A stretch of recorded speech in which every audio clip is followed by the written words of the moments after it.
Hey guys, it's Nosh here. Today we're going to be talking about real estate. Now the purpose of this video is to create a solid foundation, and consequently we can build a strong structure on top of that. Because as we know, if our foundation is strong, our structure on top is going to be strong. But if our foundation is weak, then we run the risk of the entire structure collapsing. So with that being said, let's get started. So the word real estate actually comes from the Latin word rex, which means royal. Now that seems kind of fitting considering back in 18th century Europe, the king owned most of the land in his kingdom. But as the king required more money, he began selling parcels of his land off to vassals in exchange for more capital, i.e. money. Feudalism, or the feudal system as it's referred to, existed between the 10th and the 13th century.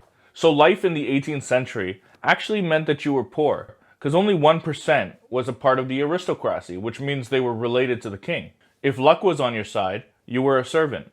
If you were unlucky, you performed labor work, doing what you were told, going where you were told by landowners. So the term real estate actually refers to the land and to the soil beneath the land, but it may not always refer to the air rights above the land. So what do I mean by that? Well, let's suppose that you were a developer and you built your building by the beach, and you were worried that another developer may come along and build a building in front of yours. You could potentially request to purchase the air rights in front of your building and on the neighboring buildings, so you would prevent anybody from building vertically, and therefore you would protect your view. This concept of air rights has Latin roots, and it comes from the phrase "sius est solum is es usque et colum et ed inferos," and all that really means is whoever owns a soil, it is theirs up to heaven and down to hell. This rule actually appears in medieval Roman law, dating as far back as the 13th century. So the word estate actually comes from the Latin word meaning status, in other words, state or condition. But today the word estate refers to a person's possession or property, or an individual's interest in ownership of land.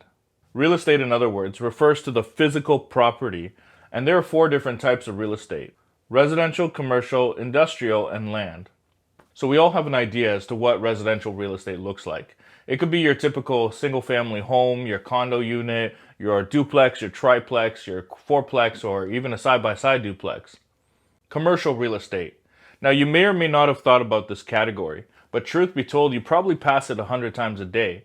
It refers to your shopping malls, your strip malls, your gas stations, your medical office buildings, your hotels, your offices, your multifamily apartment buildings, and even storage lockers or storage facilities are all forms of commercial real estate. Industrial real estate. Now you may not pass these every day, but it refers to your manufacturing buildings, your warehouses, or your power plants. Take for example an Amazon warehouse. That would be a form of industrial real estate. And finally we have land. When we talk about land, it refers to vacant land. So this could be your farms, ranches, or even subdivisions selling plots of land.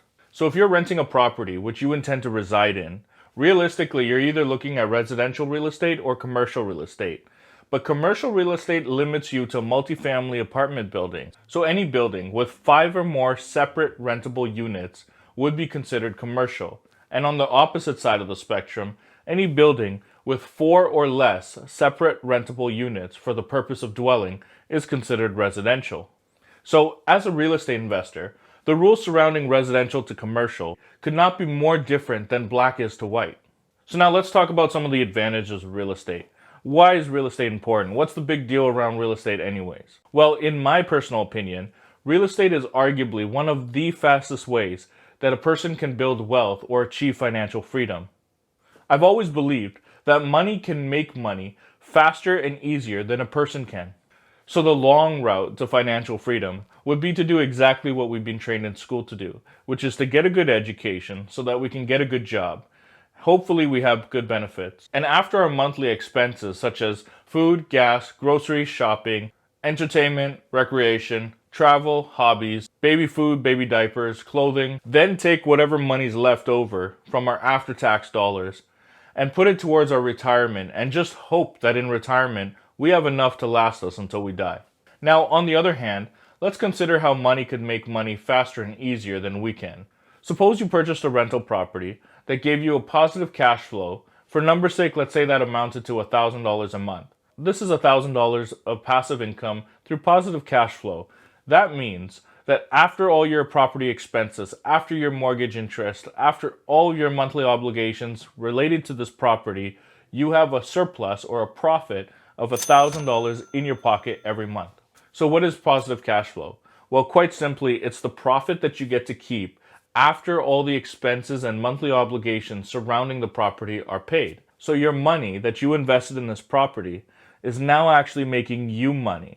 That's money that you don't have to go to the office for. You don't have to work in the sun all day. You don't have to climb up any ladders. Your money is sending somebody else to go do all those things and come back at the end of every month and pay you $1,000.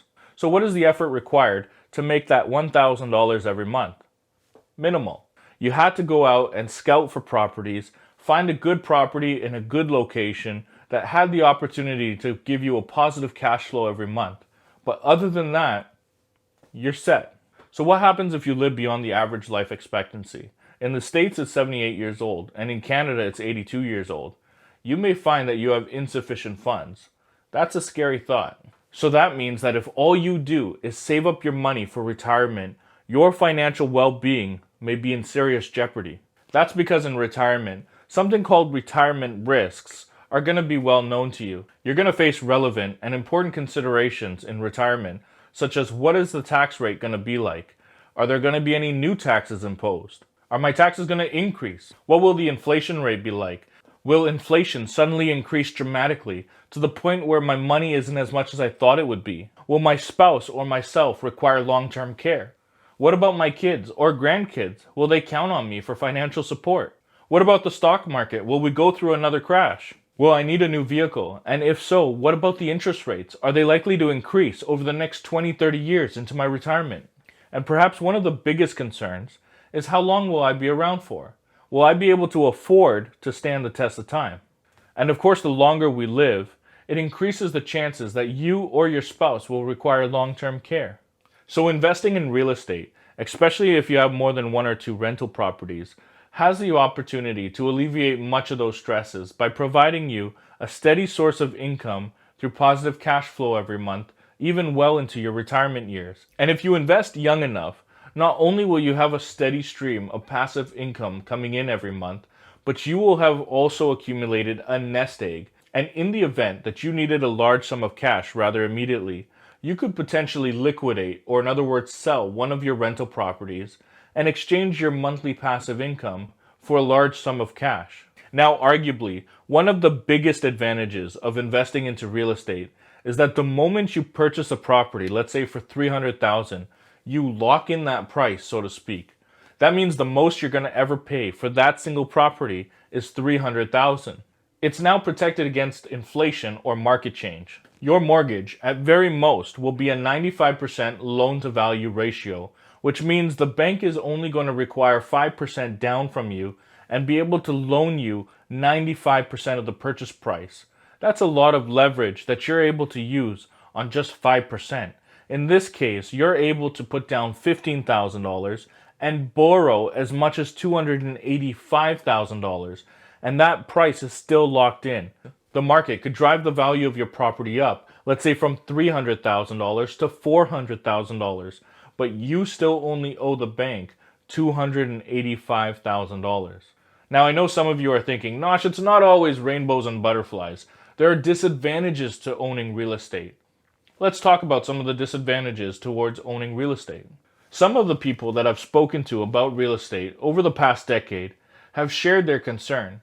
And if there's one common theme, it seems to be this underlying notion that having a rental property means that your tenants are likely going to either not pay you or destroy your rental property, costing you tens of thousands of dollars in repairs. And what if I don't have that money? Though I can certainly appreciate their concern, and believe me, I've had my fair share of problematic tenants over the years. It's important to consider that over a 25 to 30 year period, these isolated negative experiences are just a drop in the bucket, and there are ways to minimize these experiences. Now, I go over this in greater detail in a different video, and I'll leave the link to that in the description below. But in a summary, these examples include qualifying tenants based off of a rental application form, performing credit checks, verifying proof of income, and conducting your regular inspections. Now, minor wear and tear on a property is inevitable. Tenants ultimately need to be able to hang up pictures on their wall, which means there's going to be pinholes or a screw here and there that you need to take out and fix up, but that's kind of part of the parcel. Personally, for me, one thing that drives me nuts is these stickers that you can buy either at the dollar store or at supermarkets that say live, laugh, love, or dance like nobody's watching, or some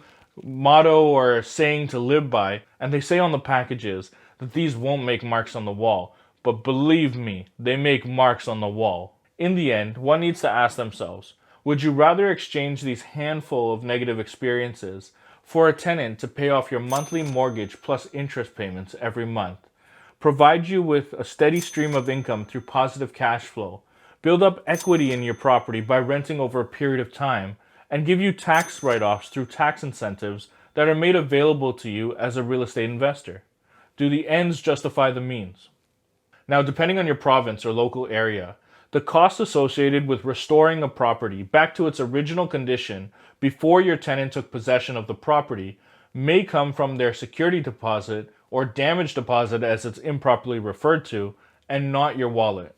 A smart idea may be to wait until after a tenant vacates before repairing any damaged items, unless of course the tenant requests it, and at that point, if the damage is negligent or caused intentionally, work with the tenant and bill them directly. Under no circumstances would I ever give a tenant permission to carry out the repairs in a rental property on their own. You may find that tenants may not be the best qualified to carry out such repairs, and the quality of workmanship between what a tenant finds acceptable and what you as a homeowner finds acceptable may differ. Perhaps one of the most important reasons why tenants should never carry out repairs on their property is for liability's sake. Supposing a tenant repairs a hole in the wall or repairs a structural beam. If after that tenant leaves, that beam were to fall down and injure a future tenant, or if somebody was to lean on that area of the wall and fall through it, who's ultimately liable?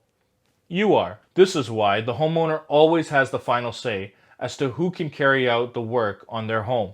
A handyman can make quick work going through a rental property and repair any patches on the wall or paint touch-ups that need to be done for a reasonable price. Some provinces, like Ontario or BC, or depending on where you live, some cities, may have laws that are more in favor of the tenant than they are the landlord.